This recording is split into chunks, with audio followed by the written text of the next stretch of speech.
In this video, I'll show you how you can embed your audio or video into your ePortfolio.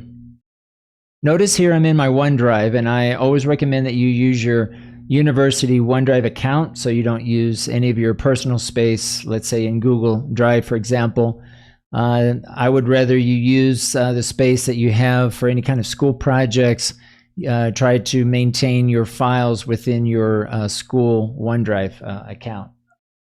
So I have here an audio file, and if I open this audio file, notice that it opens up in Stream. This is part of SharePoint, and basically this is where the file resides.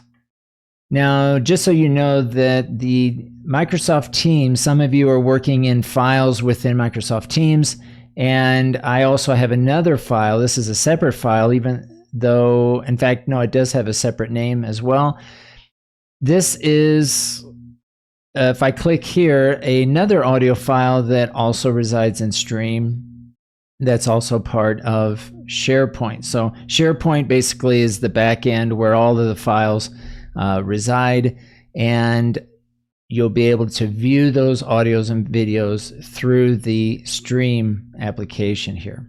Okay, so it really is, it doesn't matter if you're working in files, audio or video files in Teams versus your own personal OneDrive, the process is exactly the same. Now you will want to, if you are working with files in Teams, know that those are probably temporary, that once the course is over, you're likely to lose those files unless you move those over to your own personal OneDrive.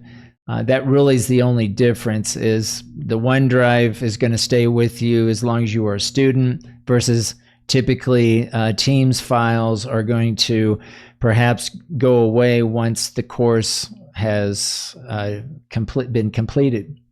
So you always want to check with your teachers to see how long those files are going to be out there after the course is completed. And if there's any concern or whatsoever, my recommendation would be to go ahead and just download those and move them anywhere that you would feel that they're going to be a little bit safer and you'll have access to after the course has been completed.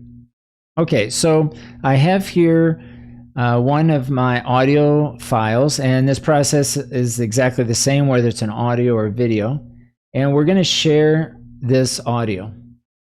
And we're going to select embed code because we want to view the file, the audio file. We want it to appear in our ePortfolio, not as a file in and of itself, but just as an embedded code so that it actually appears in our ePortfolio, but the file stays, in this case, stays in SharePoint. So here I'm going to be using Google Sites. The process is pretty similar. That what we're doing here is usually possible in just about any website. And when you select embed, notice you have two options, one that says by URL and the other embed code. Make sure that you select embed code because it will not work if you select by URL. So here we're going to simply copy and paste the code and insert it. Now I've already done it here, I've got it twice, but this is what I just submitted, what I just copied and pasted, and it appears here.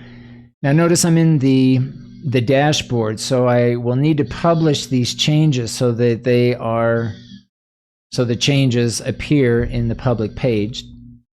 And I'm going to now look at the view, I'm going to look at the published site to test to see if, in fact, the embedded code worked.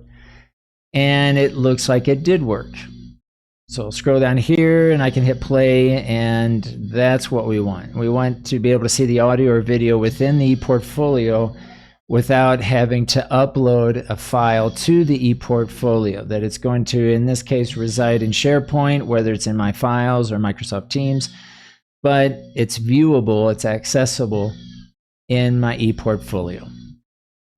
So again, this should work in pretty much any platform that you're using, but this is basically it. This is how I would share any audios or videos in your ePortfolio using your university OneDrive account to basically host those files. So then you'll be sharing those in your ePortfolio so others can also view the information.